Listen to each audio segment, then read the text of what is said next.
Você já se perguntou o que vale uma vida? Quanto custa a inocência de uma menina de 15 anos? No meu caso, foram 3 fichas de pôquer e uma garrafa de cachaça barata. Esse foi o preço que meu pai achou justo numa noite de 1968. Ah, me desculpe. Às vezes esqueço que preciso me apresentar antes de começar. Os anos passam, mas algumas cicatrizes continuam frescas como se tivessem sido feitas ontem. Meu nome é Maria das Dores. Irônico, não é?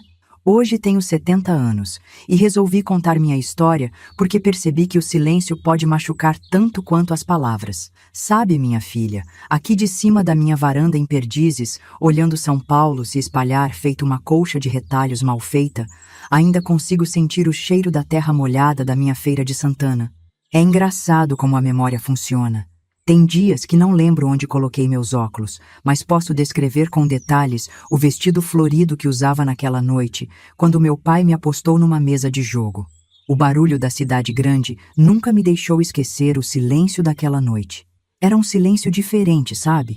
Daqueles que parecem que vão engolir a gente. Tinha uma lua cheia enorme, dessas que a gente só vê no interior. Parecia que ela estava ali só para iluminar minha desgraça. Às vezes, quando fecho os olhos, ainda posso ouvir o tilintar dos copos, as risadas grosseiras, o arrastar das cadeiras no chão de terra batida do bar do seu Zé. E o som das fichas. Ah, aquele som maldito das fichas batendo na mesa. Cada ficha representava um pedaço da minha vida que estava sendo negociado sem que eu soubesse. Mas sabe o que é mais doloroso?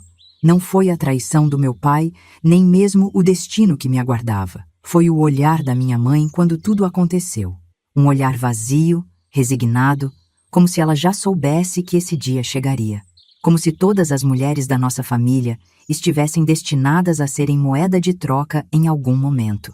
Você deve estar se perguntando por que resolvi contar isso agora, depois de tanto tempo. Vou te dizer. Ontem, vi uma menina no metrô. Devia ter uns 15 anos, a mesma idade que eu tinha. Ela estava com o celular na mão, fones de ouvido, uma mochila cheia de sonhos nas costas. E por um momento, só por um momento, me vi nela. Mas ao invés de sentir dor, senti esperança. Porque ela tem algo que eu não tinha. A possibilidade de escolha.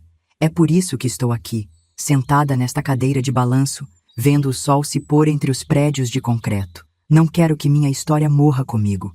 Não quero que outras Marias das Dores nasçam do silêncio e da omissão. Cada palavra que vou te contar custou anos para ser processada, décadas para ser compreendida. Então, se você puder, sente-se aqui comigo. Aceita um café? Ainda faço do jeito antigo, coado na flanela, como minha mãe me ensinou. Enquanto a água ferve, vou te contar como uma menina do interior da Bahia se transformou em uma sobrevivente nas ruas de São Paulo. É uma história de dor, sim, mas também é uma história de resistência. De como algumas pessoas conseguem florescer mesmo no asfalto, mesmo depois de terem suas raízes arrancadas. E quem sabe, ao final desta história, você entenda por que ainda guardo aquelas 3 fichas de pôquer numa caixinha embaixo da minha cama. Não como lembrança, mas como promessa. Promessa de que algumas histórias precisam ser contadas para que nunca mais se repitam. Feira de Santana dos anos 60 era um lugar de contrastes, minha filha. De um lado, o progresso chegando com suas promessas de modernidade. Do outro, as tradições tão fortes quanto as raízes dos umbuzeiros. Nossa casa ficava na periferia da cidade, bem depois da feira livre que deu nome ao município. Era uma casa simples, de teto baixo e paredes de barro, mas tinha um quintal que parecia não ter fim.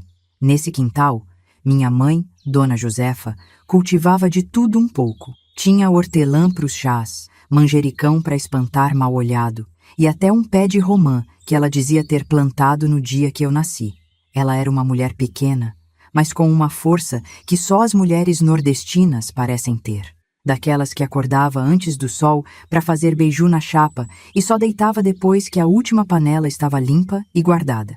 Meu pai, Sebastião, trabalhava como mascate. Vendia de tudo um pouco: tecidos, botões, fitas e sonhos, principalmente sonhos. Era um homem bonito, charmoso, daqueles que conseguia vender gelo para esquimó, como diziam na época. Quando ele chegava em casa, depois de dias na estrada, trazia sempre alguma novidade. Uma fita para o cabelo, um retalho de chita, às vezes até um doce da cidade. Nessas horas, Ele era o pai que toda menina sonhava ter. Mas tinha o outro lado. O lado que aparecia quando ele sumia por dias, às vezes semanas, e voltava cheirando a cachaça e derrota. Nesses dias, minha mãe me mandava para o quarto e ficava na cozinha, esperando a tempestade passar. Eu tapava os ouvidos com força, mas ainda assim podia ouvir os gritos, o som dos pratos quebrando, o choro contido da minha mãe. Éramos só nós três. Minha mãe teve outros filhos, mas nenhum vingou. Deus sabe o que faz, ela dizia, passando a mão na barriga que tantas vezes cresceu e murchou. Hoje penso que talvez tenha sido melhor assim. Menos vidas para carregar o peso do nosso destino. Na escola, eu era uma das poucas meninas da minha idade que ainda estudava. A maioria já tinha parado para ajudar em casa ou trabalhar na roça. Dona Carminha, minha professora, sempre dizia que eu tinha um dom para as letras. Quando lia em voz alta para a turma, ela sorria orgulhosa. Essa menina ainda vai longe, profetizava. Mal sabia ela que ir longe teria um significado tão diferente na minha vida. Aos domingos, a gente ia à missa na igreja de Santana. Eu adorava esses momentos. Colocava meu único vestido bonito, um azul com flores brancas que minha mãe tinha feito com retalhos que meu pai trouxe de uma de suas viagens. Na igreja, eu podia sonhar. Olhava para os vitrais coloridos e imaginava um mundo diferente, onde meninas como eu podiam escolher seus próprios caminhos. Depois da missa, a gente passava na feira.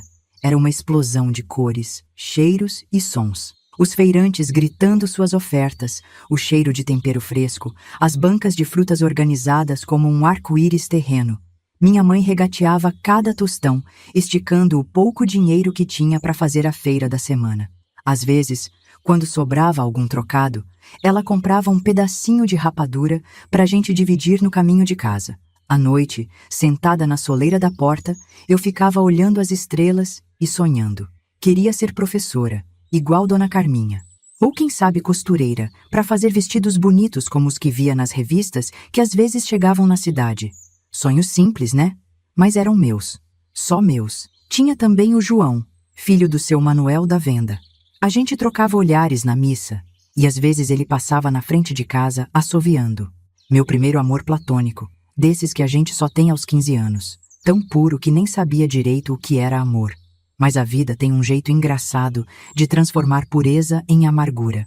E assim foram meus primeiros 15 anos. Entre o quintal de casa, a escola, a igreja e a feira.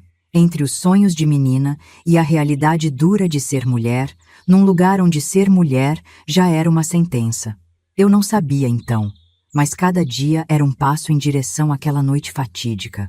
Cada sorriso, cada sonho, cada momento de felicidade simples era como um último suspiro antes do mergulho nas águas turvas do destino que me aguardava. Sabe o que é mais cruel sobre o destino?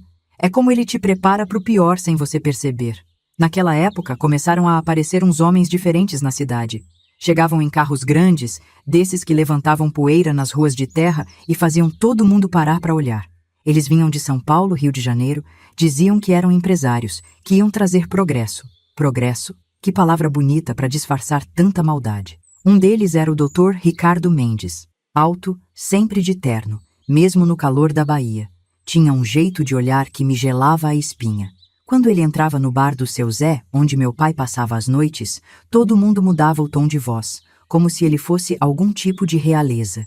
Eu não sabia então, mas ele estava de olho em mim há meses, como um predador estudando sua presa. Lembro do dia em que tudo começou a desmoronar. Era uma quinta-feira. Tinha sido dia de feira. Mamãe estava preocupada porque fazia 3 dias que meu pai não voltava para casa.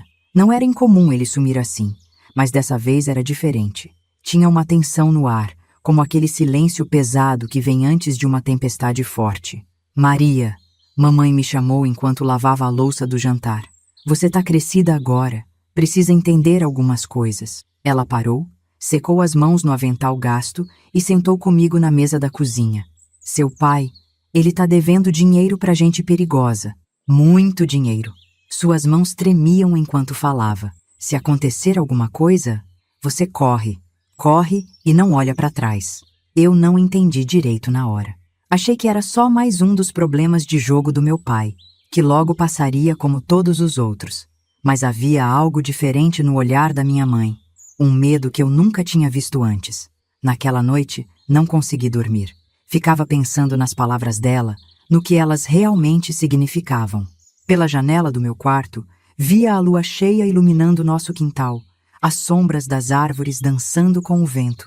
Parecia que até a natureza estava inquieta. Foi quando ouvi as vozes, primeiro baixas, depois cada vez mais altas. Reconheci a voz do meu pai, embriagada como sempre. Depois, outra voz, mais grave, mais controlada. Era o Dr. Ricardo. Saí da cama pé por pé e fui até a porta da frente. Me agachei ali, no escuro, e fiquei ouvindo. Sebastião, você sabe que não tem como pagar essa dívida.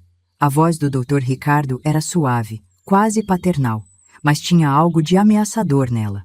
Mas eu sou um homem justo. Sempre há uma forma de acertar as contas. Meu pai falou algo que não conseguia entender. Estava soluçando. Sua filha, continuou o Dr. Ricardo. Ela é uma moça muito bonita, educada, pelo que dizem. Seria bem cuidada em São Paulo. Teria uma vida que você nunca poderia dar a ela. Senti meu sangue gelar. Estava falando de mim? Como mercadoria. Quis gritar, correr, fazer alguma coisa. Mas meu corpo não se movia. Era como se estivesse pregada ao chão. Não posso fazer isso com minha filha, meu pai disse, a voz embargada. Ela é tudo que tenho. Tudo que tem? O Dr. Ricardo riu, um riso seco, sem alegria. Você não tem nada, Sebastião. Nem sua própria vida te pertence mais. Mas vou te dar uma chance, uma última partida. Se você ganhar, a dívida está perdoada. Se perder, bem, você sabe o preço. O resto da conversa se perdeu quando eles se afastaram. Voltei para o meu quarto em estado de choque. Não conseguia acreditar no que tinha ouvido. Meu próprio pai cogitando me usar como moeda de troca. Impossível. Ele podia ter 1000 defeitos, mas me amava. Não faria isso comigo. Não podia fazer. Mas enquanto estava ali, deitada na minha cama, ouvindo os grilos cantarem lá fora, uma voz dentro de mim dizia que sim, ele faria. Porque já tinha feito coisas parecidas antes. Porque o vício era mais forte que qualquer amor. Se eu soubesse então que aquela seria minha última noite naquela cama, minha última noite de inocência, teria feito tanta coisa diferente. Teria abraçado minha mãe mais forte. Teria respirado mais fundo o cheiro do quintal. Teria me despedido do pé de romã que cresceu junto comigo. Mas o destino não nos avisa quando vai mudar nossa vida. Ele simplesmente muda. Na noite seguinte, uma sexta-feira que nunca vou esquecer, o céu estava carregado de nuvens pesadas. O calor era sufocante, daqueles que fazem até as paredes suarem. Mamãe estava mais quieta que o normal, mexendo uma panela de feijão que já estava pronta há horas. Seus olhos vermelhos denunciavam que tinha chorado o dia todo.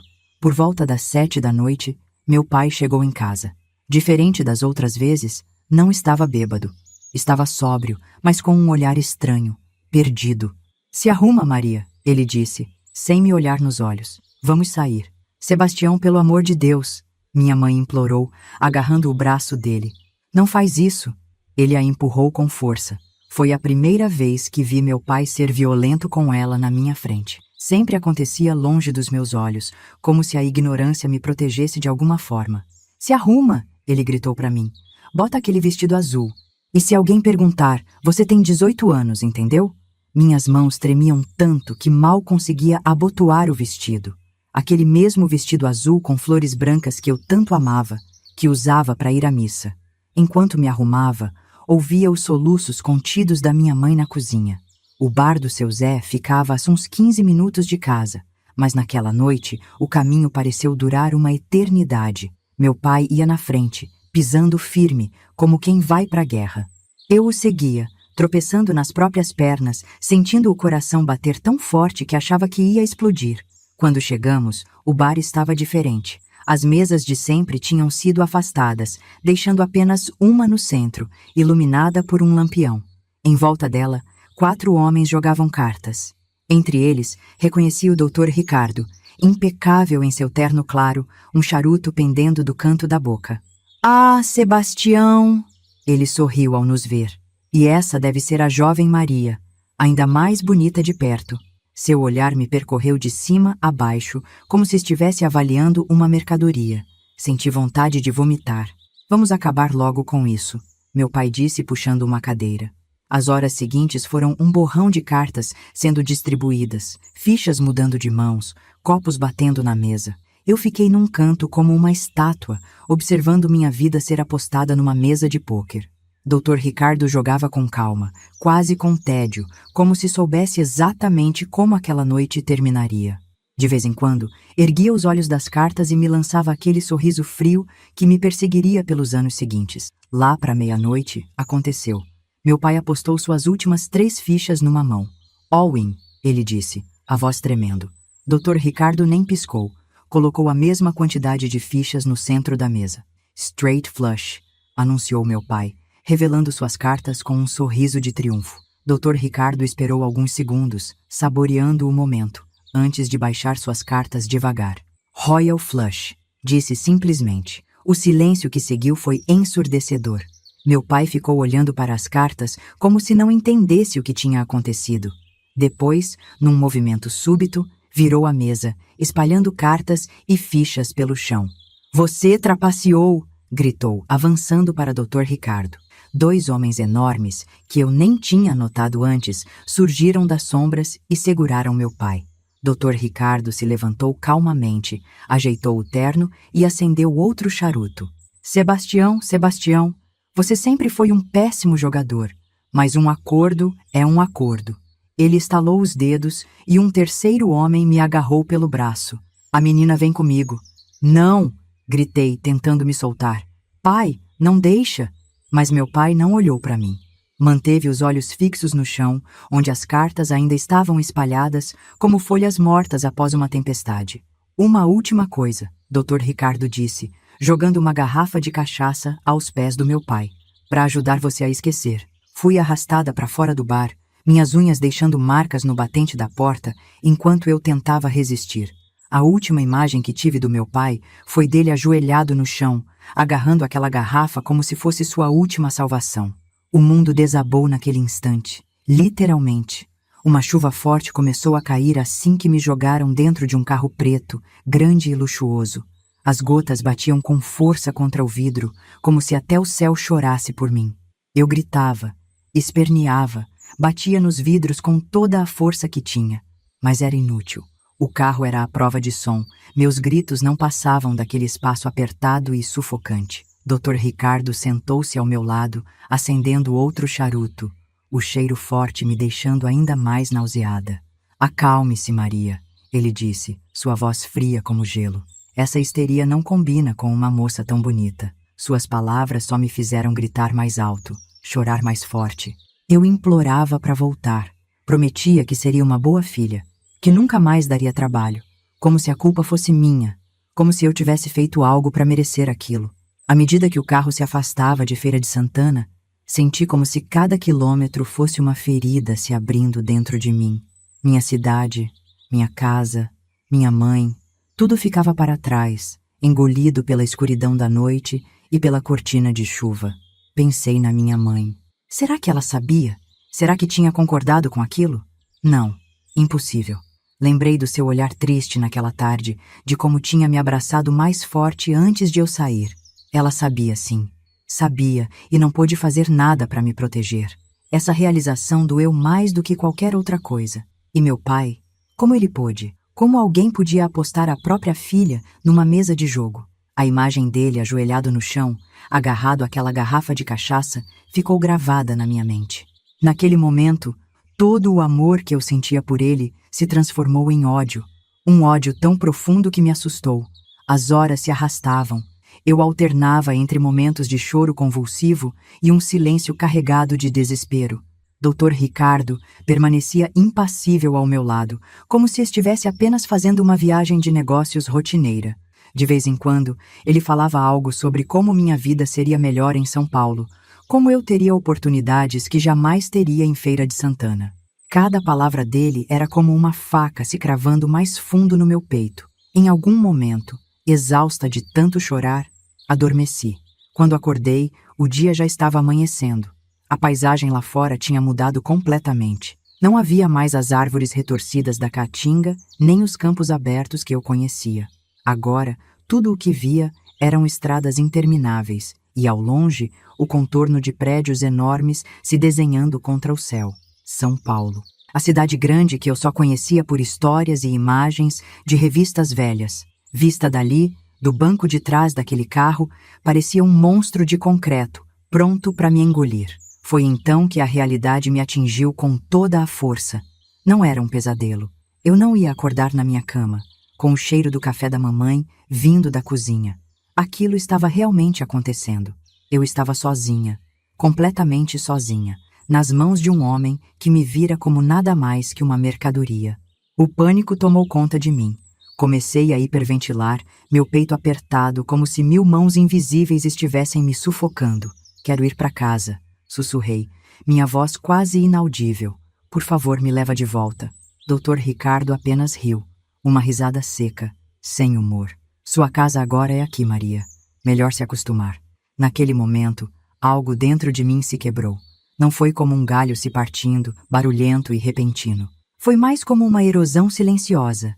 O tipo de destruição que você só percebe quando já é tarde demais. Senti minha infância, meus sonhos, minha inocência escorrendo por entre meus dedos como areia fina. O carro parou em frente a um prédio imponente, no que depois eu saberia ser o bairro dos Jardins. Dr. Ricardo desceu primeiro, então abriu a porta para mim.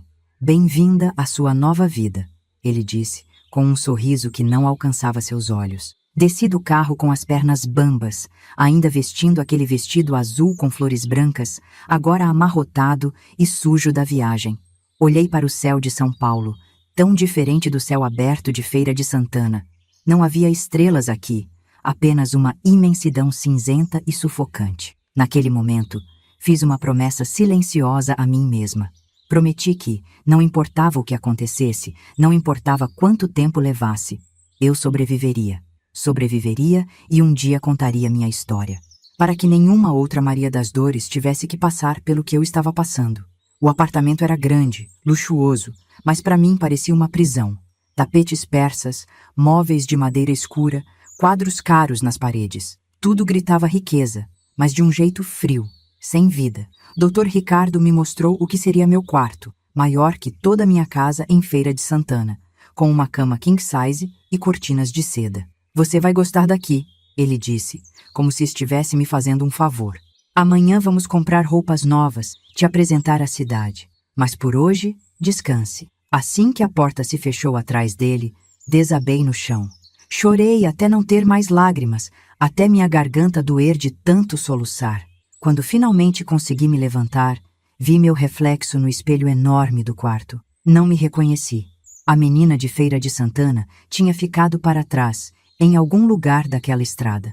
Os dias que se seguiram foram um borrão de novas experiências, todas igualmente assustadoras. Dr. Ricardo me levou a lojas caras, restaurantes chiques, salões de beleza. Em cada lugar, ele me apresentava como sua protegida, sempre com aquele sorriso frio nos lábios. As pessoas olhavam curiosas, algumas com pena, outras com inveja. Ninguém perguntava nada. Ganhei roupas novas, sapatos, joias. Meu cabelo foi cortado e tingido, minhas unhas feitas. Por fora, eu parecia uma boneca de luxo. Por dentro, estava morrendo aos poucos. Uma semana depois da minha chegada, Dr. Ricardo deu uma festa no apartamento.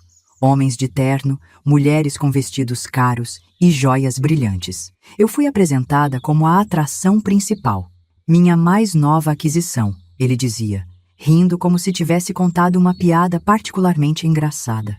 Foi nessa festa que entendi completamente o que estava acontecendo. Os olhares dos homens, as conversas sussurradas, as negociações feitas em cantos escuros. Eu não era uma protegida. Era uma mercadoria, comprada para ser usada e, eventualmente, descartada. Naquela noite, tranquei-me no banheiro e vomitei até não sobrar nada no estômago. Olhei para a janela, pensando em pular. Estávamos no 15º andar. Seria rápido, pelo menos. Mas algo me impediu.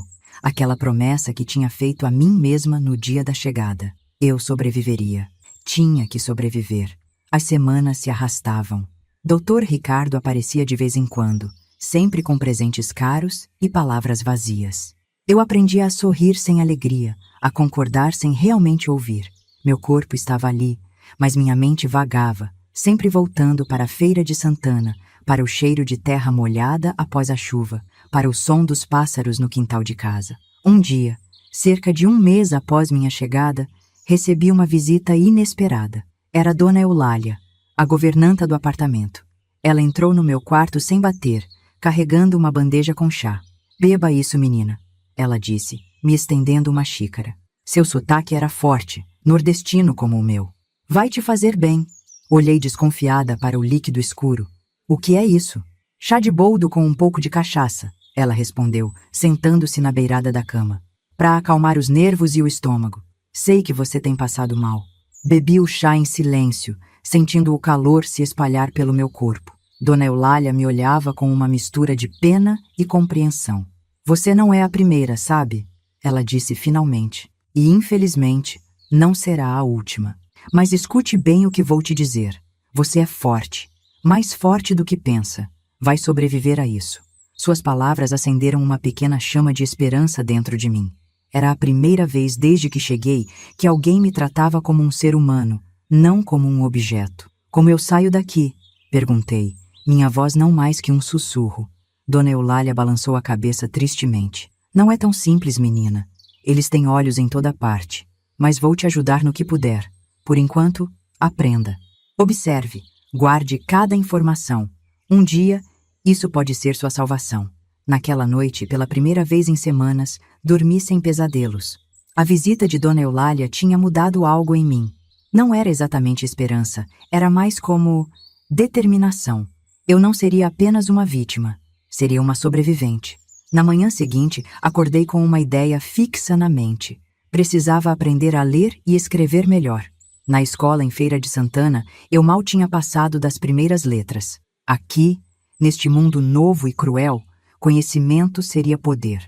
Pedi livros a Dr. Ricardo. Ele pareceu surpreso, mas satisfeito. "Vejo que está se adaptando", ele disse, trazendo uma pilha de romances no dia seguinte. Comecei a devorar os livros, um após o outro. Cada palavra que aprendia era uma pequena vitória. Cada história que lia era uma janela para um mundo além daquelas paredes douradas. E assim, aos poucos, fui construindo uma fortaleza dentro de mim.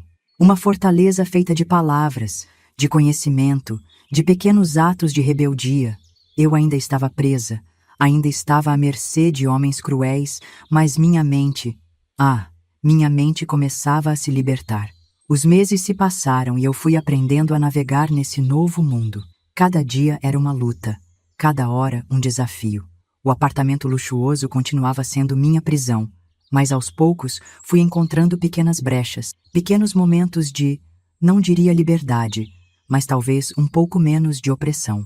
Dr. Ricardo continuava com suas visitas regulares, sempre trazendo presentes caros e exigindo minha companhia em eventos sociais. Aprendi a sorrir nos momentos certos, a fazer pequenas conversas com os convidados, a ser a protegida perfeita que ele queria que eu fosse. Por fora, eu era a imagem da gratidão e da submissão.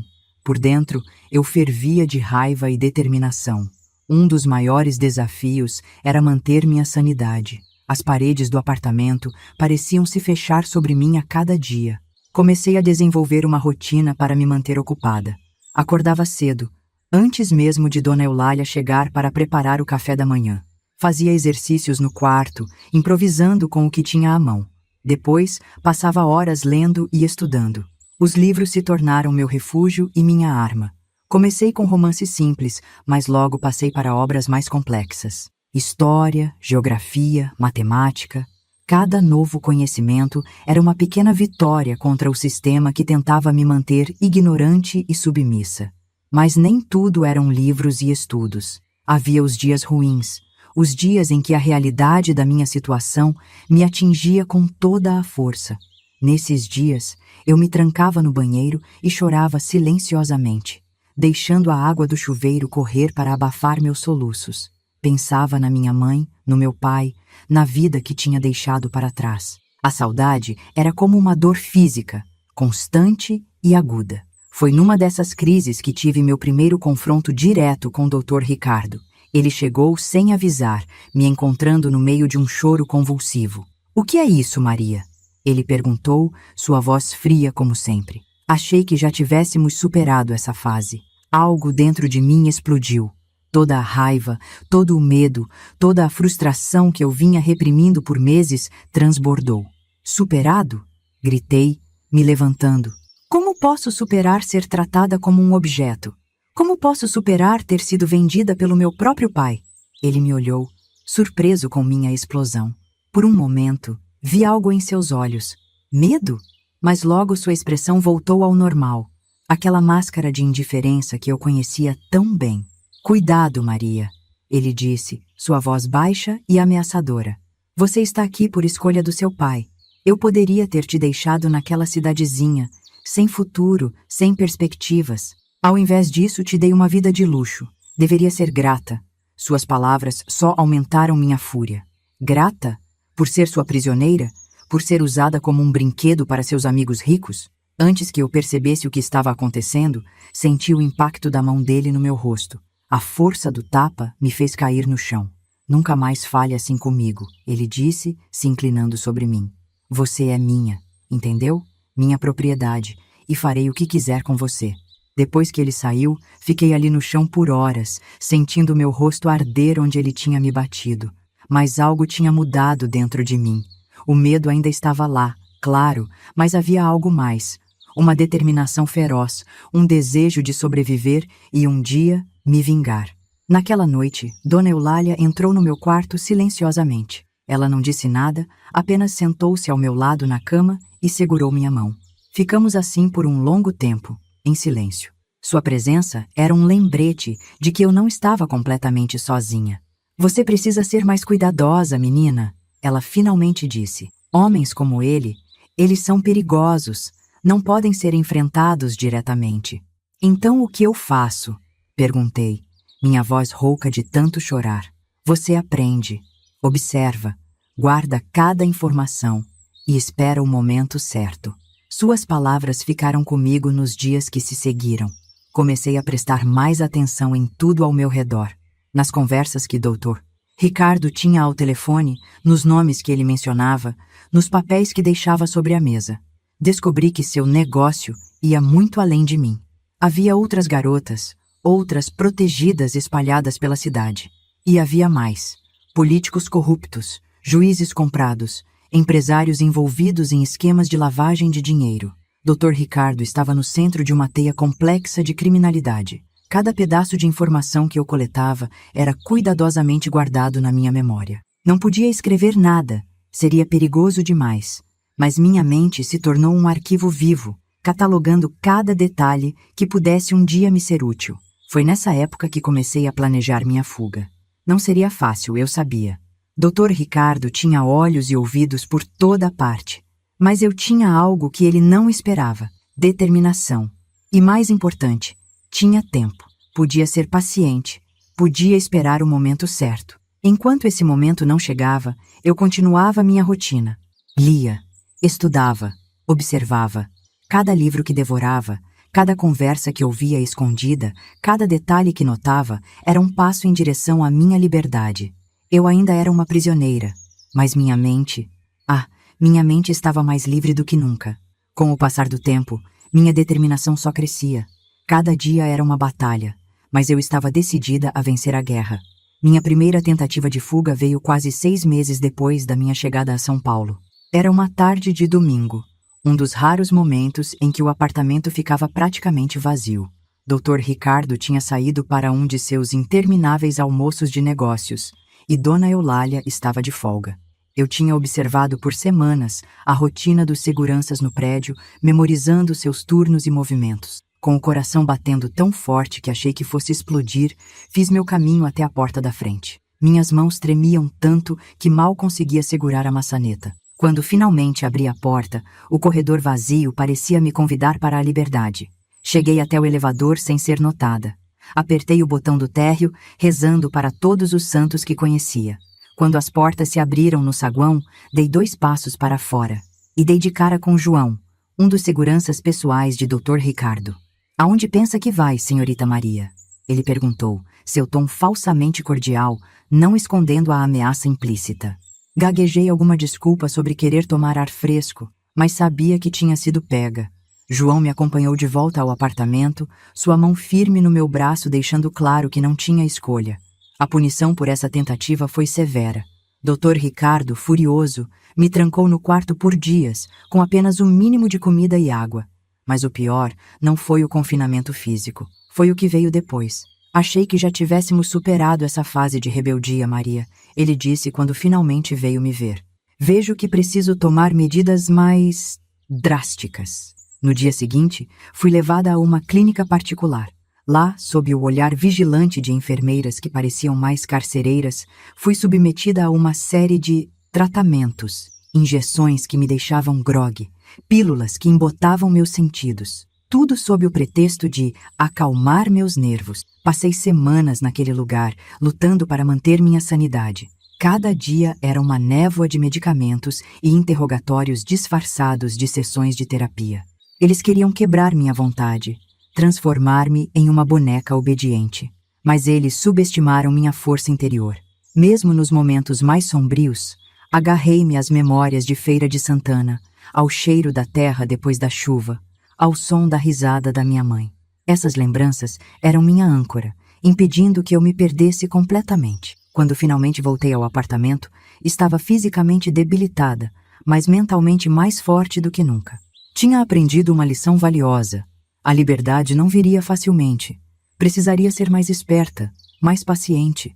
Minha segunda tentativa veio meses depois. Desta vez, foi mais elaborada.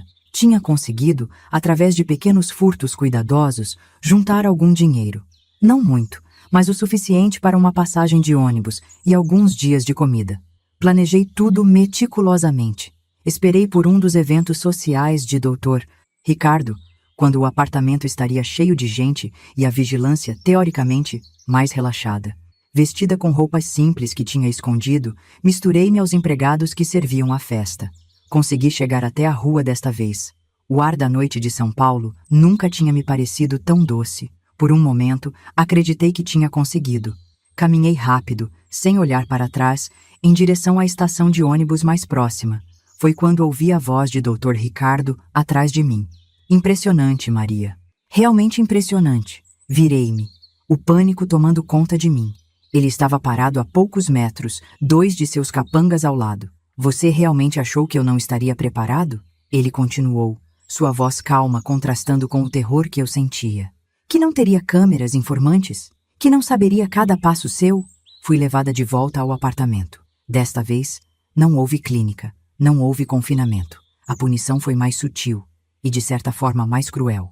Já que você insiste em tentar fugir, Dr. Ricardo disse, talvez precise de um lembrete do que está em jogo. No dia seguinte, recebi uma visita. Era Antônio, um garoto que tinha crescido comigo em Feira de Santana. Ele parecia assustado, confuso. Maria, ele disse, sua voz tremendo. Eles disseram que se eu não viesse, fariam mal à minha família. A mensagem era clara. Dr. Ricardo estava disposto a atingir não só a mim, mas a qualquer um que eu amasse. Depois que Antônio foi embora, desabei. Chorei como não chorava há meses. A realidade da minha situação me atingiu com força total. Não era apenas minha liberdade que estava em jogo. Era a segurança de todos que eu conhecia e amava. Naquela noite, Dona Eulália me encontrou encolhida no chão do banheiro. Ah, menina, ela suspirou, me ajudando a levantar. A liberdade nem sempre vem de fugir. Às vezes, ela vem de dentro. Suas palavras ficaram comigo nos dias que se seguiram. Percebi que tinha cometido um erro fundamental. Estava tão focada em escapar fisicamente que tinha negligenciado minha libertação mental e emocional. Foi então que decidi mudar de tática. Se não podia fugir, aprenderia a sobreviver. Mais que isso, aprenderia a crescer, a me fortalecer, mesmo dentro daquela prisão dourada. Comecei a ver cada dia não como uma luta para escapar, mas como uma oportunidade de aprender, de me preparar. Cada livro que lia, cada conversa que ouvia, cada detalhe que observava, era uma peça do quebra-cabeça da minha eventual libertação. Eu ainda sonhava com o dia em que seria verdadeiramente livre, mas agora entendia que a liberdade começava na minha mente, na minha recusa em ser quebrada. na minha determinação de sobreviver e um dia prosperar. Os meses se transformaram em anos e eu me vi completando 18 anos naquela gaiola dourada. A menina assustada de Feira de Santana tinha se transformado em uma jovem mulher, endurecida pelas circunstâncias, mas não quebrada. Com a maioridade veio um novo desafio. Dr. Ricardo decidiu que era hora de eu começar a retribuir todo o investimento que ele tinha feito em mim. Comecei a ser levada a eventos sociais, não apenas como sua acompanhante, mas como uma espécie de mercadoria de luxo. A primeira vez que entendi completamente o que isso significava foi numa festa na mansão de um político influente. Dr. Ricardo me apresentou ao anfitrião, um homem de meia idade com um sorriso que me deu calafrios. Maria é uma joia rara, disse Dr. Ricardo, sua mão possessiva no meu ombro. Tenho certeza que vocês dois se entenderão muito bem. Naquela noite, trancada num quarto de hóspedes com aquele homem, senti que tinha chegado ao fundo do poço. Mas mesmo ali, encontrei força para resistir. Não fisicamente, sabia que seria inútil e perigoso, mas mentalmente, emocionalmente, me recusei a ser quebrada. Enquanto ele se satisfazia, eu me transportava para outro lugar, para o quintal da minha casa em Feira de Santana, para o cheiro de terra molhada após a chuva, para o som do riacho que corria perto de casa. Meu corpo podia estar preso ali, mas minha mente era livre. Nos dias que se seguiram, caí numa depressão profunda. Passava horas deitada, olhando para o teto, me sentindo suja, usada. Foi Dona Eulália quem me tirou desse estado. Levanta daí, menina, ela disse, entrando no meu quarto uma manhã. Você é mais forte que isso. Não deixe que eles te quebrem. Ela então me contou sua própria história. Como tinha vindo do interior de Pernambuco décadas atrás, também enganada por promessas de uma vida melhor. Como tinha sobrevivido a abusos e explorações semelhantes aos que eu estava passando. Mas eu sobrevivi, ela disse, seus olhos brilhando com uma mistura de dor e orgulho. E você vai sobreviver também. Mas para isso precisa ser esperta, usar o que tem a seu favor. Suas palavras foram um tapa de realidade. Percebi que tinha duas escolhas. Poderia me entregar ao desespero ou poderia usar minha situação para aprender, para crescer, para eventualmente escapar. Escolhi a segunda opção.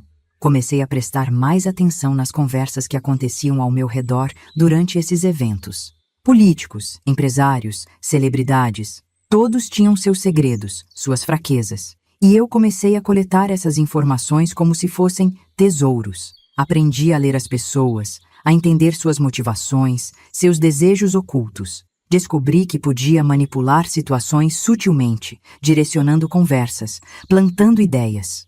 Era um jogo perigoso, mas era a única forma de manter minha sanidade, de sentir que tinha algum controle sobre minha vida. Um dia, durante um desses eventos, conheci Carolina. Ela era como eu, outra protegida de um homem poderoso. Nos aproximamos cautelosamente no início, sempre conscientes dos olhares vigilantes ao nosso redor. Mas logo descobrimos uma conexão, uma compreensão mútua que só quem passou por experiências semelhantes poderia ter. Carolina se tornou minha aliada, minha confidente. Trocávamos informações, nos apoiávamos mutuamente. Com ela, aprendi mais sobre como funcionava esse submundo de poder e exploração. E juntas, começamos a sonhar com uma forma de escapar. Foi Carolina quem me ensinou a usar tecnologia a meu favor.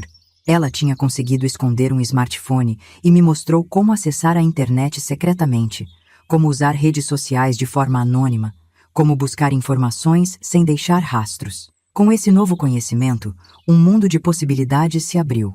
Comecei a pesquisar sobre direitos humanos, sobre organizações que ajudavam vítimas de tráfico humano.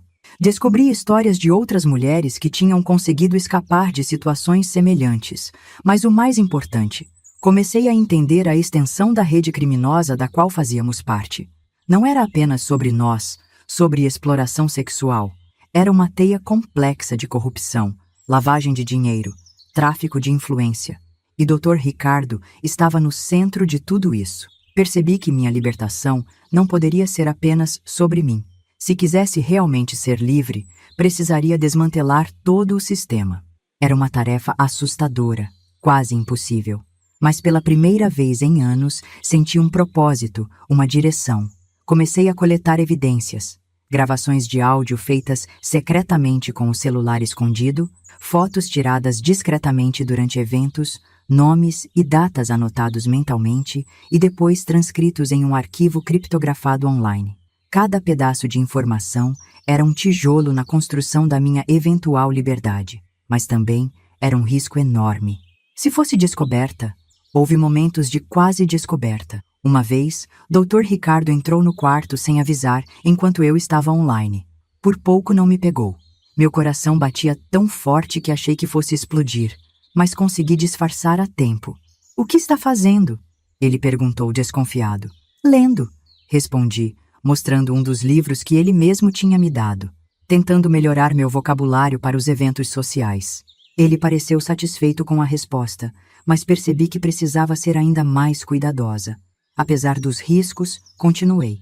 Cada novo aprendizado, cada informação coletada era um passo em direção à minha libertação. Não sabia quando ou como aconteceria, mas tinha certeza de que um dia conseguiria não apenas escapar, mas expor toda aquela rede de corrupção e abuso. A menina ingênua de Feira de Santana tinha morrido há muito tempo. Em seu lugar, estava nascendo uma mulher determinada, astuta e, acima de tudo, paciente.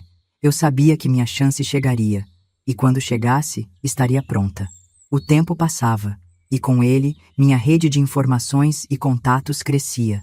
Carolina e eu nos tornamos mestras em colher segredos nos cantos escuros de festas luxuosas, nos corredores silenciosos de mansões opulentas. Cada novo dado era uma peça do quebra-cabeça que lentamente montávamos. Foi numa dessas festas, quando eu completava 21 anos, que o destino decidiu mexer suas peças. Dr. Ricardo, talvez sentindo-se confiante demais em seu controle sobre mim, me deixou circular mais livremente entre os convidados. Era uma celebração importante, com políticos de alto escalão, empresários influentes e até mesmo um juiz federal.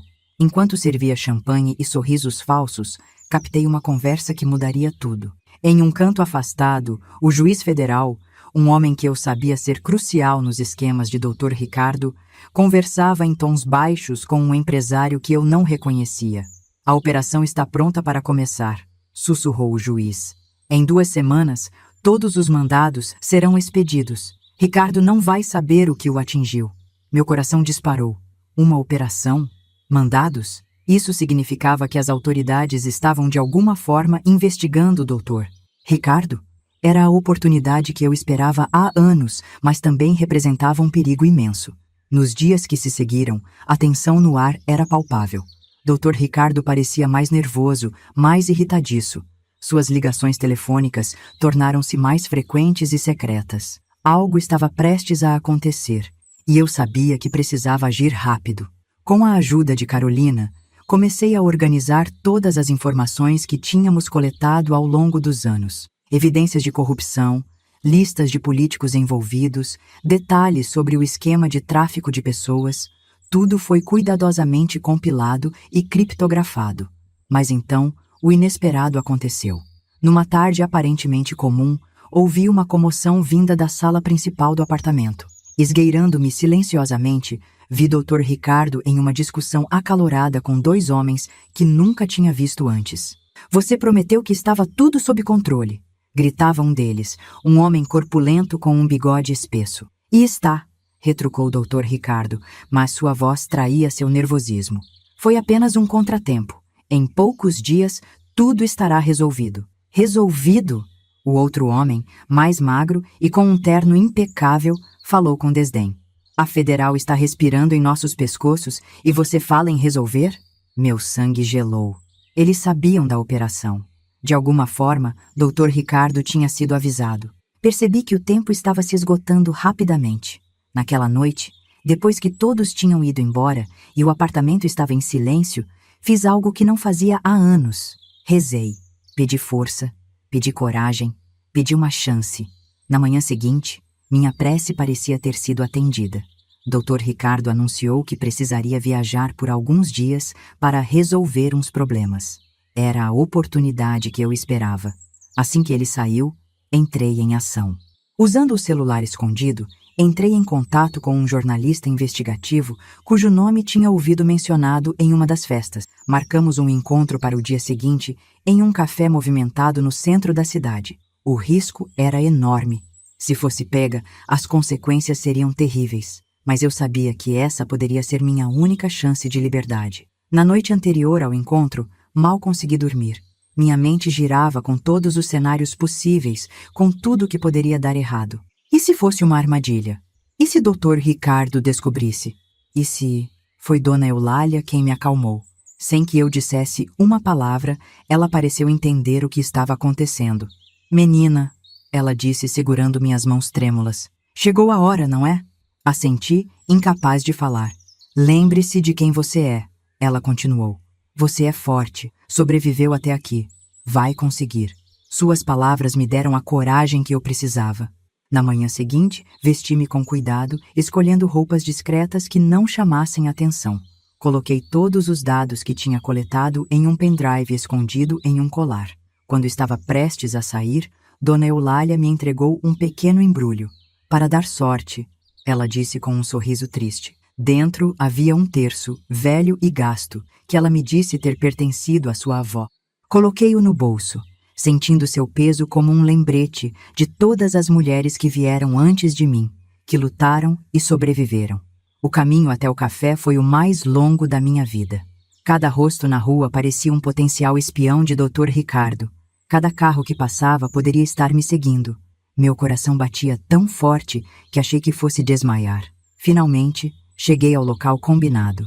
O café estava cheio, exatamente como eu esperava. Scanning the crowd, I spotted him, the journalist. Ele estava sentado em um canto, mexendo distraidamente em seu celular. Com as pernas tremendo, fiz meu caminho até sua mesa. Quando nossos olhares se encontraram, vi um lampejo de reconhecimento em seus olhos. Ele sabia quem eu era. Maria? Ele perguntou baixinho quando me sentei. Assenti, incapaz de falar. Minha garganta estava seca, meu coração batendo como um tambor louco. Você está segura aqui, ele disse, notando meu nervosismo. Tem agentes disfarçados por todo o café. Doutor, Ricardo não pode te alcançar. Suas palavras deveriam me acalmar, mas só aumentaram minha ansiedade. Isso era real. Estava realmente acontecendo. Com mãos trêmulas, peguei o pendrive do colar e o entreguei a ele. Aqui está, disse, minha voz mal passando de um sussurro. Tudo o que você precisa para derrubar Dr. Ricardo e sua rede. O jornalista pegou o pendrive, seus olhos brilhando com uma mistura de excitação e preocupação. Você entende o que isso significa, não é? Ele perguntou. Uma vez que eu publique isso, não há volta. Engoli em seco, sentindo o peso daquele momento. Era o ponto de não retorno. Com um aceno de cabeça, selei meu destino e o de dezenas de pessoas poderosas. Faça, disse simplesmente. Mal sabia eu que aquela simples palavra desencadearia uma série de eventos que mudariam não apenas minha vida, mas a de muitas outras pessoas. O clímax da minha história estava prestes a começar. Os dias que se seguiram ao meu encontro com o jornalista foram um turbilhão de emoções e acontecimentos. Voltei para o apartamento naquela tarde com o coração na garganta, certa de que a qualquer momento seria descoberta. Cada ruído me fazia saltar. Cada olhar de Dona Eulália parecia carregar um aviso silencioso. Dr. Ricardo retornou de sua viagem 2 dias depois. Seu humor estava pior do que nunca, oscilando entre explosões de raiva e períodos de silêncio sombrio. Eu podia sentir a tensão no ar, densa como a névoa que às vezes cobria São Paulo nas manhãs de inverno. Foi numa dessas manhãs, exatamente uma semana após meu encontro com o jornalista, que tudo começou a desmoronar. Eu estava na cozinha com Dona Eulália, fingindo normalidade enquanto tomávamos café, quando ouvimos o som de vidro quebrando vindo do escritório de Dr. Ricardo. Malditos! Sua voz reverberou pela casa. Como ousam? Como? Trocamos um olhar rápido, Dona Eulália e eu. Ela sabia que algo estava para acontecer, embora eu não tivesse lhe contado os detalhes. Com um aceno quase imperceptível, ela me indicou para ficar na cozinha enquanto ia verificar o que estava acontecendo. Minutos depois, que pareceram horas, ela voltou. Seu rosto estava pálido. É hoje, ela sussurrou. A polícia está vindo. Meu coração disparou. Era real. Estava realmente acontecendo. Anos de planejamento, de coleta cuidadosa de informações, tudo culminando neste momento. Vá para seu quarto, Dona Eulália instruiu. Tranque a porta e não saia até que eu venha te buscar. Não importa o que ouça, entendeu? Assenti, incapaz de falar. Enquanto me dirigia apressadamente para meu quarto, ouvi mais gritos vindos do escritório. O som de móveis sendo arrastados, de papéis sendo rasgados. Trancada em meu quarto, sentei-me na cama, abraçando os joelhos contra o peito. Os minutos se arrastavam. Cada segundo parecia uma eternidade. Minha mente corria com 1000 cenários diferentes. E se a polícia não viesse? E se Dr. Ricardo descobrisse meu envolvimento? E se... De repente, o som de sirenes cortou o ar. Próximas, ficando cada vez mais altas. Então, gritos. O som de portas sendo arrombadas. Passos pesados correndo pelo apartamento. Polícia Federal! Ninguém se mova! A voz autoritária ecoou pelo apartamento, seguida por mais gritos, o som de luta. Prendi a respiração, meu corpo todo tremendo. Então, silêncio. Um silêncio pesado, cheio de tensão. Minutos depois, ouvi batidas suaves na porta do meu quarto. A voz de Dona Eulália, trêmula mas firme. Maria, pode abrir. Está tudo bem agora. Com pernas bambas fui até a porta e a destraquei. Do lado de fora, além de Dona Eulália, estava um homem de terno, seu rosto sério, mas gentil. Maria das Dores? Ele perguntou. Assenti silenciosamente. Sou o delegado Antônio Silva, da Polícia Federal. Precisamos da sua ajuda. As horas seguintes foram um borrão. Fui levada para a delegacia, onde passei horas dando depoimento, confirmando informações, identificando pessoas em fotografias. Vi rostos familiares sendo levados algemados, políticos, empresários, pessoas que eu tinha visto em festas e eventos ao longo dos anos. E então, finalmente, vi Dr. Ricardo. Ele estava sendo levado por 2 policiais, as mãos algemadas nas costas. Nossos olhares se cruzaram por um momento. Vi surpresa em seus olhos, depois raiva e, finalmente, algo que nunca tinha visto antes. Medo. Naquele instante, senti algo se quebrar dentro de mim. Não era dor, nem alívio. Era como se um peso enorme, que eu carregava há tanto tempo que nem percebia mais, tivesse sido subitamente removido. Comecei a chorar. Anos de emoções reprimidas, finalmente encontrando uma saída. Uma policial se aproximou, colocando gentilmente uma mão em meu ombro. Está tudo bem agora, ela disse suavemente. Você está segura. Segura. Uma palavra tão simples, mas que carregava tanto significado. Pela primeira vez em anos, me permiti realmente acreditar nisso. Mas com a segurança, vieram novos desafios. Repórteres se aglomeravam do lado de fora da delegacia, todos querendo ouvir minha história. Meu rosto estava em todos os jornais, meu nome em todas as bocas. De vítima silenciosa, eu tinha me tornado o centro de um dos maiores escândalos políticos do país. O delegado Silva me explicou que eu precisaria de proteção. Há muita gente poderosa envolvida nesse esquema, ele disse. Gente que ainda está solta e que pode querer se vingar. A realidade da situação começou a se assentar. Minha luta por liberdade tinha acabado. Mas uma nova batalha estava apenas começando. Uma batalha por justiça, não apenas para mim, mas para todas as outras vítimas daquele esquema perverso. Naquela noite, sentada em um quarto de hotel sob proteção policial, peguei o terço que Dona Eulália tinha me dado. Passei os dedos pelas contas gastas, pensando em todas as mulheres que vieram antes de mim, que lutaram suas próprias batalhas silenciosas. Consegui, vó, sussurrei. Embora não soubesse se estava falando com a avó de Dona Eulália ou com alguma parte de mim mesma que tinha ficado para trás em Feira de Santana. Consegui. E ali, sozinha naquele quarto, permiti-me algo que não fazia há anos, sonhar com o futuro. Um futuro incerto, assustador, mas meu. Completamente meu. Os dias que se seguiram foram uma montanha-russa de emoções e eventos. Meu testemunho se tornou peça central no processo contra Dr. Ricardo e sua rede de criminosos. Cada dia trazia novas revelações, novos nomes sendo expostos, novas histórias de horror vindo à tona. O momento que definiria tudo, no entanto, chegou cerca de 2 semanas após as prisões iniciais. Eu estava sendo preparada para depor em uma audiência pública, algo que o delegado Silva me assegurou ser crucial para o caso. Na manhã da audiência, acordei antes do amanhecer, meu estômago em nós. Olhei-me no espelho do banheiro do hotel onde estava hospedada sob proteção policial. O rosto que me encarava de volta parecia o de uma estranha. Mais velho, mais duro, mas também mais forte do que eu jamais me lembrava de ter sido. Você consegue, sussurrei para meu reflexo. Você sobreviveu até aqui. Vai sobreviver a isso também. O trajeto até o fórum foi tenso. As ruas estavam lotadas de repórteres e curiosos. Meu nome estava em todas as manchetes. Minha foto em todos os jornais. A garota que derrubou o esquema, eles me chamavam. Se ao menos soubessem o quanto aquele título pesava, ao chegar ao tribunal, fui imediatamente levada para uma sala privada. Advogados, promotores e o delegado Silva me cercaram, todos falando ao mesmo tempo, me dando últimas instruções. Lembre-se, disse o promotor, fale apenas a verdade. Não tente embelezar ou dramatizar. Apenas conte sua história. Minha história.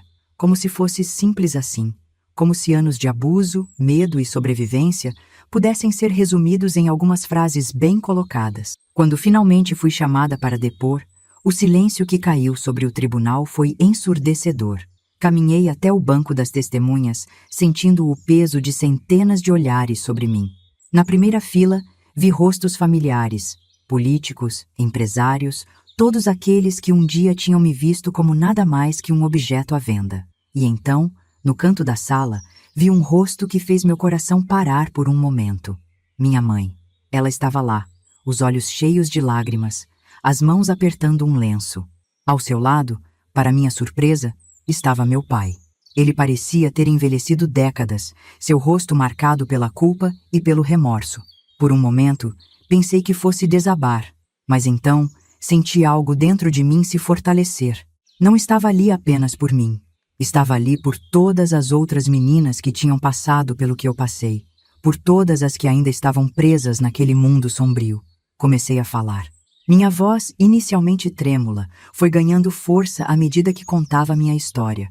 Falei sobre a noite em que fui apostada, sobre os anos de cativeiro disfarçado de luxo, sobre os abusos, as humilhações, o medo constante, mas também falei sobre resistência, sobre como aprendi a ler as pessoas, a coletar informações, a sobreviver. Falei sobre a rede de tráfico humano, sobre os políticos corruptos, sobre o sistema que permitia que tudo isso acontecesse. À medida que falava, vi expressões mudarem na sala. Choque, horror, indignação. Alguns dos acusados baixaram a cabeça, incapazes de manter contato visual. Outros me encaravam com ódio mal disfarçado. Quando cheguei à parte sobre como consegui coletar as evidências e entregá-las ao jornalista, senti a atmosfera na sala mudar. Não era mais apenas uma vítima contando sua história triste. Era uma sobrevivente expondo um sistema corrupto. Então, chegou o momento que eu mais temia. O advogado de defesa se levantou para o contra-interrogatório. Seu olhar era frio, calculista. Senhorita das Dores, ele começou, sua voz dripping com falsa simpatia. Você afirma ter sido mantida contra sua vontade. No entanto, testemunhas afirmam tê-la visto em festas, eventos sociais, aparentemente feliz e bem cuidada. Como explica isso? Senti uma onda de raiva me percorrer. Mas em vez de me deixar abalar, usei essa raiva como combustível. Senhor advogado, respondi, minha voz firme.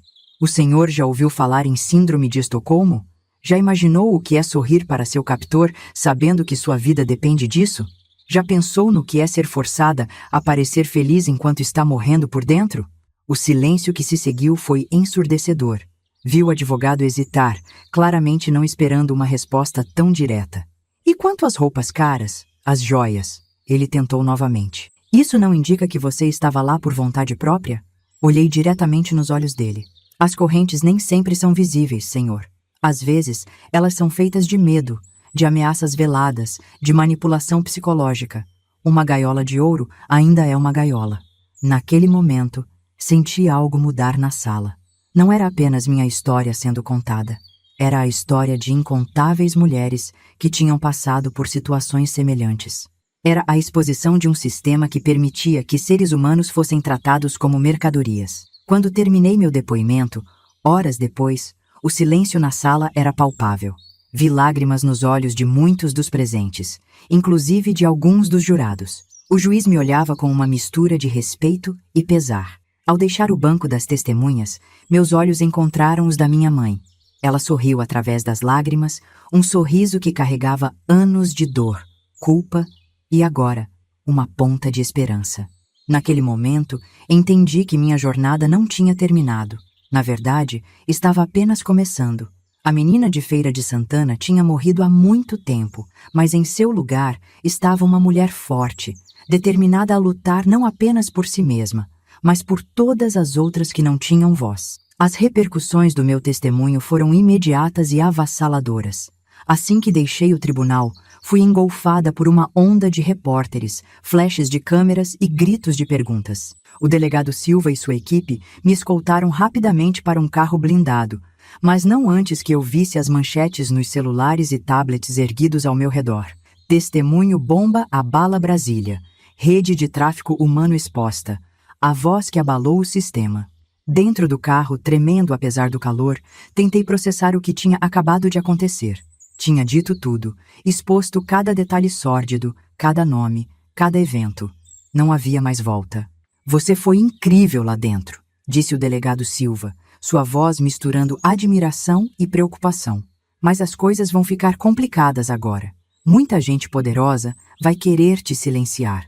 Assenti, entendendo as implicações. Minha luta por liberdade tinha se transformado em algo muito maior. Nos dias que se seguiram, o país parecia ter entrado em ebulição. Meu testemunho tinha sido a peça final que faltava para desencadear uma série de investigações e prisões. Políticos renunciavam, empresários eram presos, juízes eram afastados.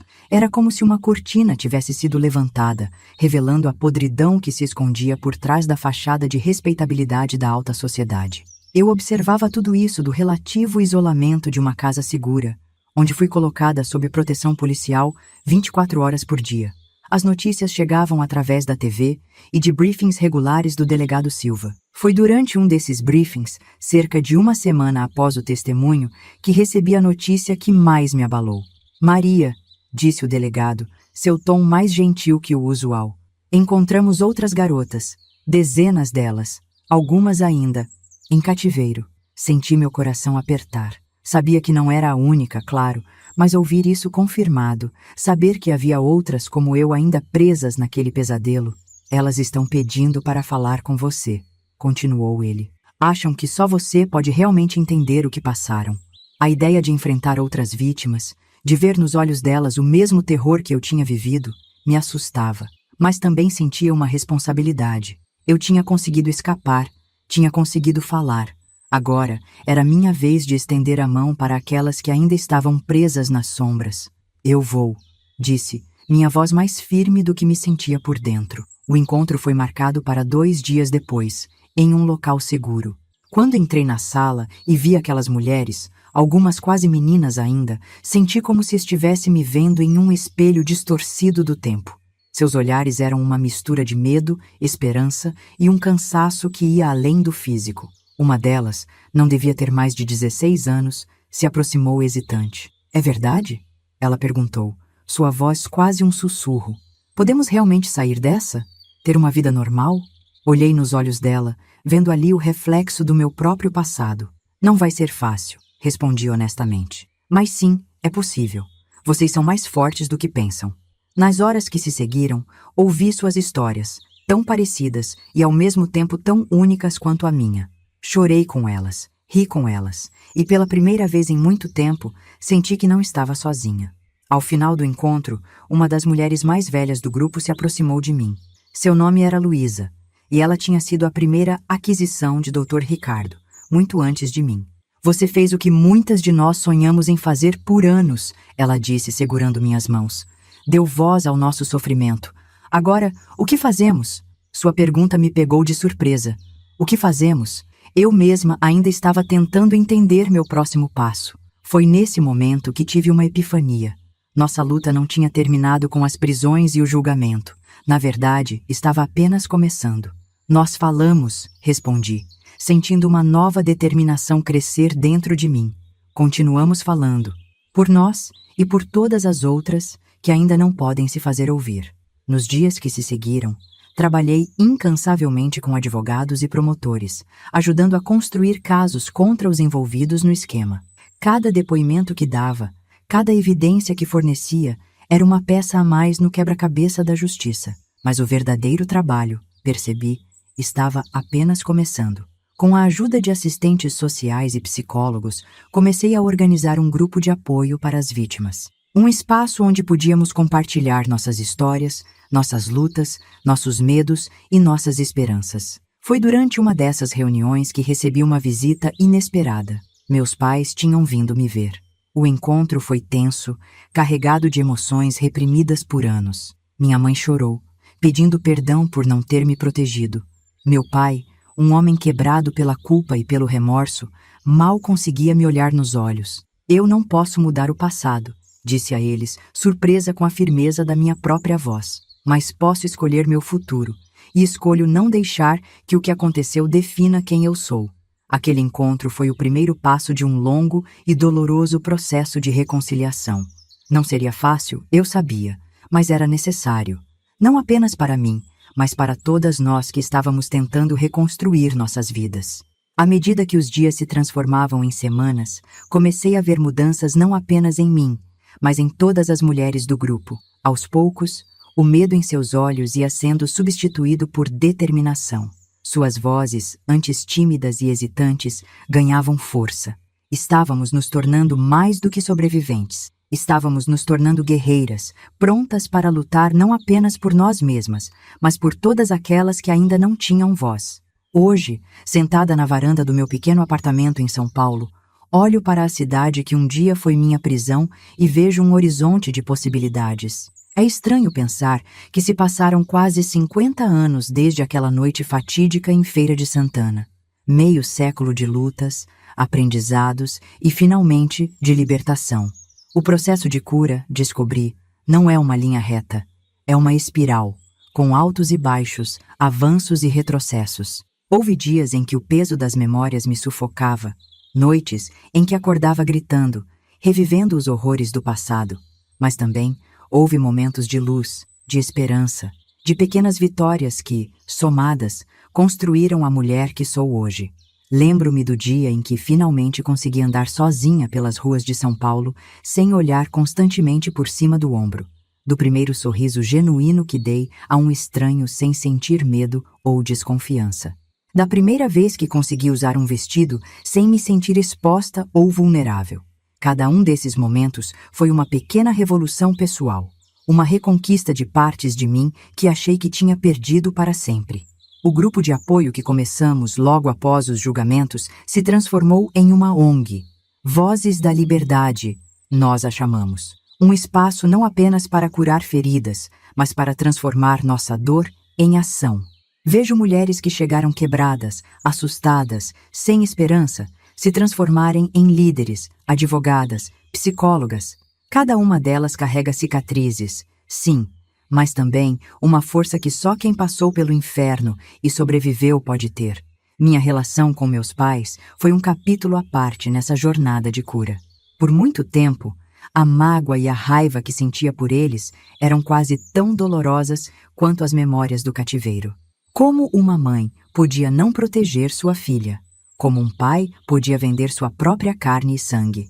Foi um processo longo e doloroso, cheio de conversas difíceis, lágrimas e, eventualmente, compreensão. Não perdão, não totalmente. Algumas feridas são profundas demais para cicatrizar completamente. Mas chegamos a um entendimento, a uma paz frágil, mas real.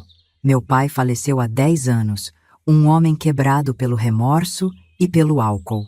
Em seus últimos momentos, segurei sua mão e vi em seus olhos um pedido silencioso de perdão. Não pude dizer as palavras que ele queria ouvir, mas ofereci o que pude. Compreensão. Minha mãe ainda vive, agora com quase 90 anos. Nossa relação é complexa, uma mistura de amor, culpa e um desejo mútuo de curar o passado. Visito-a regularmente em Feira de Santana, onde ela ainda mora. Cada visita é uma jornada não apenas geográfica, mas emocional, um mergulho em memórias que são ao mesmo tempo doces e dolorosas. Quanto a Dr. Ricardo e os outros envolvidos no esquema, A justiça seguiu seu curso. Muitos foram condenados, embora alguns, protegidos por sua riqueza e influência, tenham escapado com penas mais leves do que mereciam. Dr. Ricardo morreu na prisão, há cerca de 15 anos. Quando recebi a notícia, esperava sentir alívio, talvez até satisfação. Ao invés disso, senti nada. Percebi então que ele já não tinha mais poder sobre mim.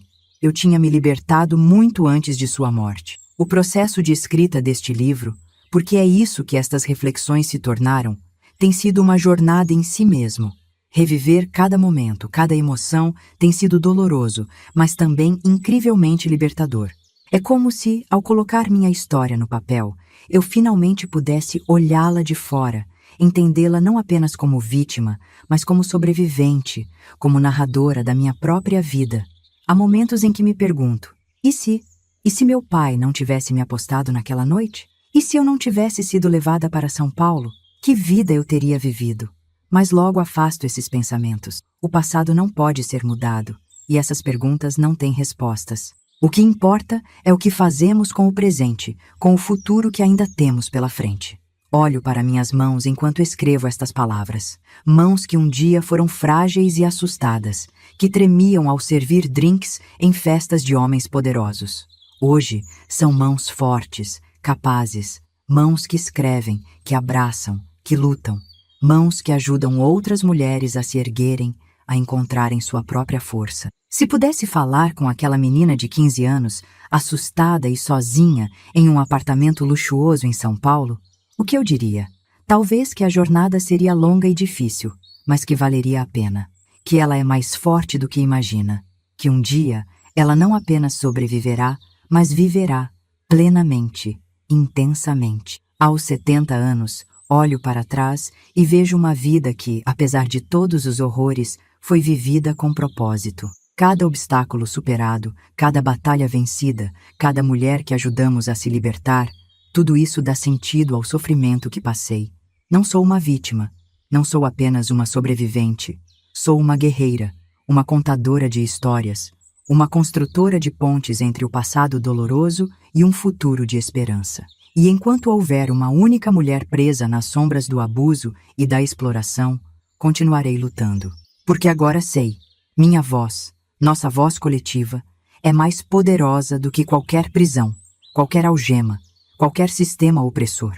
Esta é minha história, mas também é a história de incontáveis outras. E juntas continuaremos a escrevê-la, dia após dia, palavra por palavra, até que todas sejamos verdadeiramente livres. Enquanto chego ao fim desta narrativa, percebo que contar minha história não é apenas um ato de catarse pessoal, mas uma responsabilidade. Uma responsabilidade para com todas aquelas que ainda estão presas, seja em cativeiros físicos ou nas prisões invisíveis do medo e da vergonha.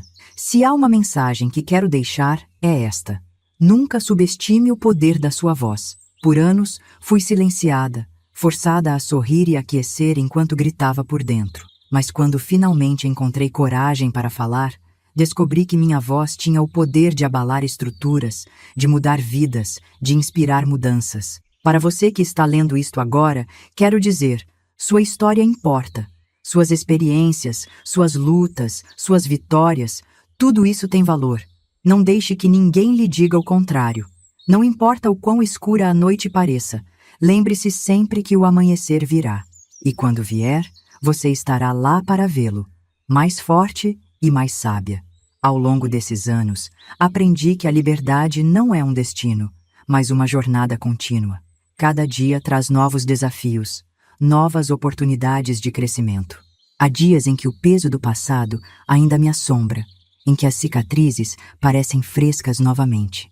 Mas há também dias de alegria pura, de realizações que antes pareciam impossíveis. Lembro-me de um momento específico, há alguns anos, que para mim simboliza essa jornada de libertação. Foi durante uma palestra que dei em uma universidade. No final, uma jovem se aproximou de mim, lágrimas nos olhos. Sua história mudou minha vida. Ela disse, eu também passei por algo parecido. Achei que estava sozinha, que ninguém entenderia. Mas ouvir você falar me fez perceber que posso superar isso, que posso ter uma vida além do trauma. Naquele momento, senti que todo o sofrimento pelo qual passei tinha um propósito maior, que minha voz não era apenas minha, mas um eco de todas as vozes que foram silenciadas ao longo da história. É por isso que continuo falando, escrevendo, lutando, porque sei que para cada pessoa que conseguimos alcançar, há dezenas de outras que ainda estão nas sombras, precisando de uma luz, de uma mão estendida, de uma voz que diga: você não está sozinha, você pode superar isso. Às vezes, me perguntam se tenho arrependimentos. É uma pergunta complexa. Arrependo-me de ter sofrido? De ter perdido anos da minha juventude para o cativeiro e o abuso? Claro que sim. Mas também sei que essas experiências, por mais dolorosas que tenham sido, me moldaram. Me transformaram na mulher que sou hoje. Se pudesse voltar no tempo e mudar as coisas, eu o faria? É uma pergunta que me assombrou por anos. Mas hoje, minha resposta é: não. Não porque o que passei foi justo ou certo. Nunca será. Mas porque sei que minha jornada, minha luta, minha voz fizeram diferença. Ajudaram a mudar leis, a salvar vidas, a dar esperança a quem não tinha. Para aqueles que ainda estão presos, seja em situações de abuso, tráfico humano ou nas amarras do próprio trauma, quero dizer: há esperança. Há um caminho para fora da escuridão. Não será fácil, não será rápido, mas é possível. Você é mais forte do que pensa, mais resiliente do que imagina. E para aqueles que nunca passaram por algo assim, peço: não desvie o olhar. Não finja que isso não existe. O silêncio e a indiferença são os maiores aliados dos abusadores e traficantes. Fale, haja, seja a mudança que quer ver no mundo. Hoje, aos 70 anos, olho para trás e vejo uma vida que, apesar de todos os horrores, foi vivida com propósito. Cada obstáculo superado, cada batalha vencida, cada pessoa que ajudamos a se libertar, tudo isso dá sentido ao sofrimento que passei. Mas também olho para frente, para o futuro. Sei que minha luta não termina aqui. Enquanto houver uma única pessoa presa nas sombras do abuso e da exploração, continuarei lutando. Porque agora sei, nossa voz coletiva é mais poderosa do que qualquer prisão, qualquer algema, qualquer sistema opressor. E é com essa voz que quero encerrar esta narrativa. Não com um final feliz simplista, porque a vida raramente oferece tais conclusões, Neate, mas com uma promessa. Uma promessa a mim mesma, a todas as sobreviventes e a todas que ainda estão lutando para sobreviver. Continuaremos falando, continuaremos lutando, continuaremos acreditando em um mundo onde nenhuma criança, nenhuma mulher, nenhum ser humano seja tratado como mercadoria. E para você, que chegou até aqui comigo nesta jornada de palavras e memórias, deixo um pedido. Não deixe que esta história termine na última página deste livro. Leve-a com você. Compartilhe-a. Use-a como um lembrete de que a mudança é possível, de que a esperança persiste mesmo nos momentos mais sombrios. Porque no final, é isso que somos, contadores de histórias. Nossas histórias nos conectam, nos inspiram, nos lembram de nossa humanidade compartilhada. E é através dessas histórias que podemos, pouco a pouco, palavra por palavra, construir um mundo mais justo, mais compassivo, mais livre. Esta é minha história, mas também é a sua história. É nossa história coletiva de luta, de resistência, de esperança.